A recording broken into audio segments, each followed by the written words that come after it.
Welcome to the Deep Dive, the show where we trace the critical path of a startup, uh, cutting through the noise so you can get to the truly important stuff. Today, we're diving deep into some miscellaneous strategic considerations for founders and leaders, those, often overlooked but absolutely crucial decisions. Yeah, our goal today is to really dig into those key choices that can, well, make or break a startup. Mm. We've pulled out the most impactful ideas, some surprising facts, too, from a ton of material covering everything from choosing the right market all the way to managing your own personal well-being. And for you, the listener, whether you're building a company, leading a team, or maybe just intensely curious about what makes companies tick, this deep dive offers a shortcut, a way to get well-informed, fast. We're balancing summaries with memorable details, examples, so you can quickly grasp what's truly important and relevant to your journey. Okay, so we often hear about the lightning bolt idea, right? That moment, a brilliant concept just kind of appears.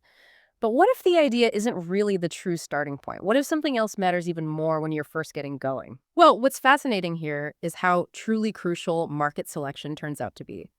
It often overshadows that initial product idea. Founders can get so fixated on perfecting their product, but the research consistently highlights that identifying the right market. That's the single most important decision. It means assessing, market structures, things like the market size, its competitive landscape, existing distribution channels. It's less about just the founder's passion or treats. Right. So why do founders so often get this wrong then? Is it just ego or maybe that romanticized narrative of the brilliant idea? I think it's often that emotional attachment to the idea itself. It can kind of blind you to the cold reality of market forces. Yeah. Take Eventbrite, for instance. They looked at the massive ticketing market and saw this huge gap. On one end, you had people using spreadsheets for small events, right? And on the other, these giants handling stadium concerts. Eventbrite strategically targeted the long tail of ticketing, focusing on that vast number of smaller, underserved events. They were picking the right piece of land where they faced less direct competition and could actually thrive. Okay, so it sounds like it's about making sure your market isn't like too small to sustain you, but also not so saturated that you just can't carve out a niche right from the beginning. Yeah. Finding that sweet spot. Exactly. And this initial market selection profoundly influences your early customer focus, too. Consider Pilot, the accounting startup. They initially focused exclusively on other startups. Why them specifically? Well, because they knew that audience really well, it pressure tested their model under demanding conditions, and crucially, it gave them a built-in distribution channel just by calling up friends. They understood their immediate audience because they understood their chosen market. Got it. So once you've found that crucial piece of land, you start connecting with those early customers. How do you even begin to talk to the wider world? It's not just one homogenous group you're talking to, is it? No, definitely not. And this raises a really important question. Audience segmentation. Our material strongly emphasizes identifying and segmenting audiences, whether they are customers, investors, or even prospective employees. You really need to tailor your message to each specific group, even while keeping your core message consistent, of course. Yeah, that sounds intuitive, but is it ever a temptation to just have one master pitch for everyone? I mean, what's the real risk in doing that? Oh, absolutely. The risk is that a generic message just doesn't resonate strongly with anyone. It gets lost. When you're fundraising, for example, the advice is very specific. Vet those VC firms, scan their portfolio for similar business models, no competitors, and ultimately choose a partner, not just a firm providing capital. This kind of deep research allows you to show what one source called restraint that comes from research. It lets you tailor your pitch precisely, making it far more powerful. And this isn't just about external audiences like VCs or customers, is it? I think I saw something. Internally, one piece talks about a significant shift at Squarespace, where constant feedback became absolutely key to keeping everyone aligned. That became critical as the company scaled, and it just got harder to communicate those core values. It's about ensuring your internal audience, your own team, gets the right message too. That's exactly right. And even in pitching your product itself, think about a concept summary like Netflix's old movie enjoyment made easy. That becomes a kind of reliable gut check for every product decision. It acts as a core brand promise that implicitly segments and targets the user's fundamental need for easy entertainment. It guides everything: development, communication. Okay, this next one is interesting. We often hear build it and they will come. Yeah. It's almost a startup mantra, right?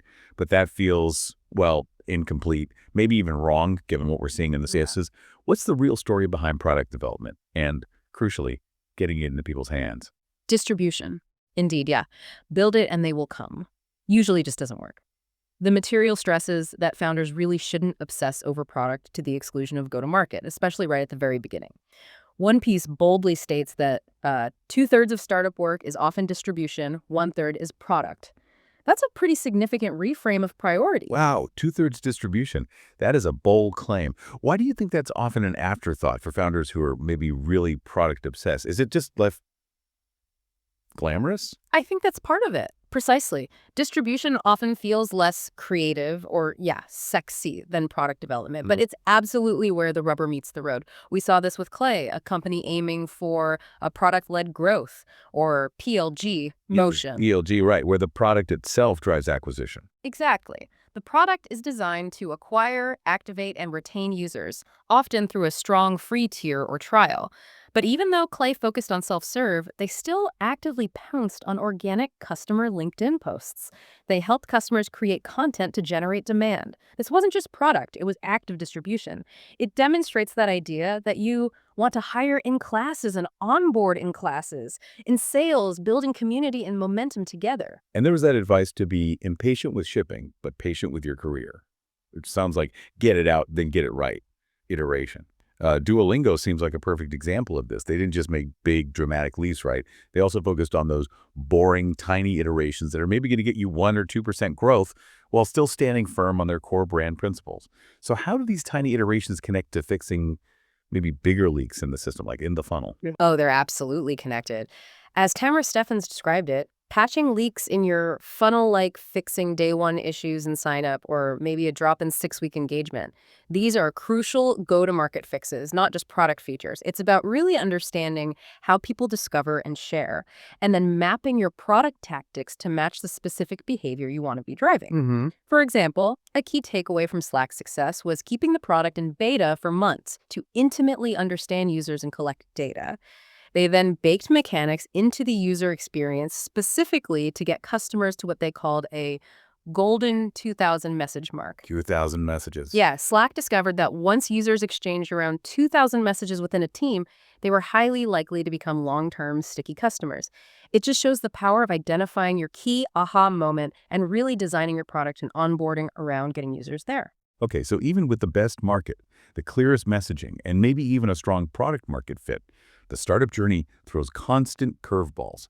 Always. When you're facing those unique, sometimes pretty lonely challenges, that's often when advisors become indispensable, right? But how do you make those relationships truly effective? It's not always easy. No, it's not. And the sources provide some fantastic insights on maximizing your advisors by being, well, a good advisee.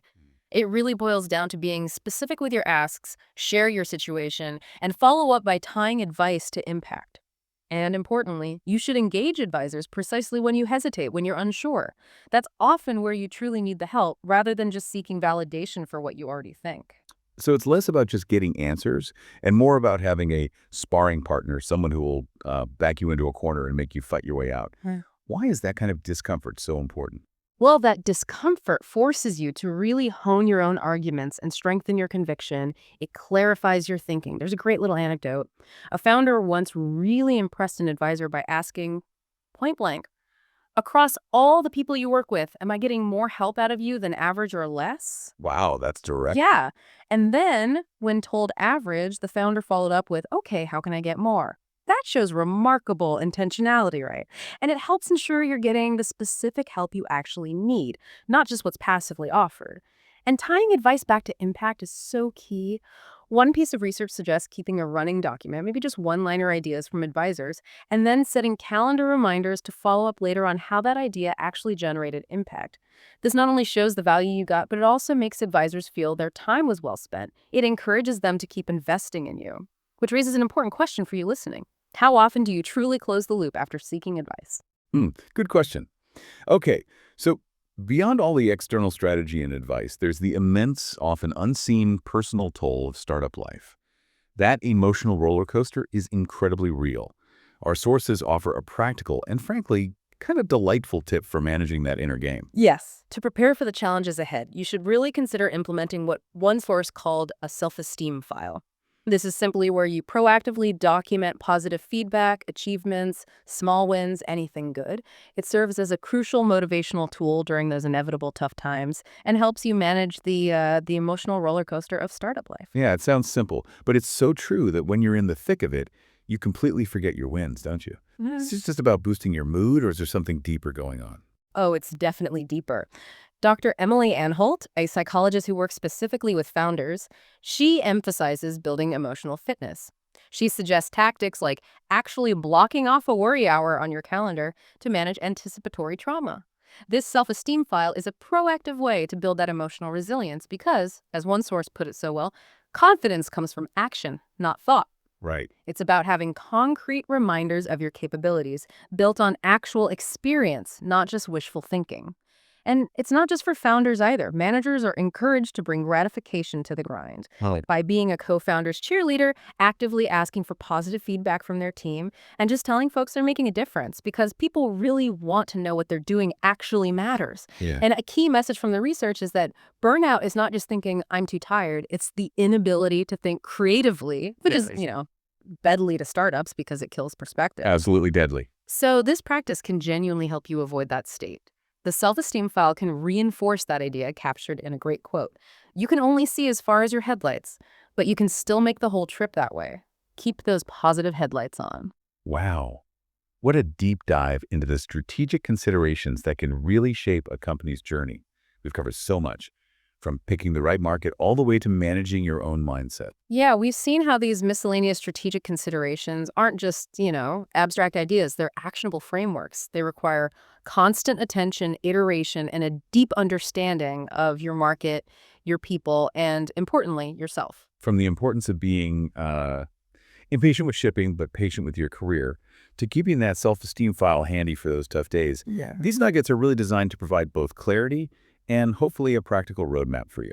And if we connect this all back to the bigger picture, it seems clear that successful company building is less about having a single perfect plan up front, and much more about continuous adaptation and learning.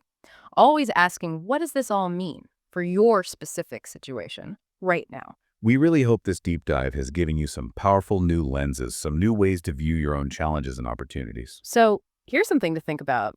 In a world of constant change, constant information overload, how can you cultivate the discipline to not just absorb valuable insights like these, but to truly integrate them into your decision-making, into your daily practice, especially when you're facing the unknown? What specific small action will you take this week, maybe even today, to apply just one of these strategic considerations?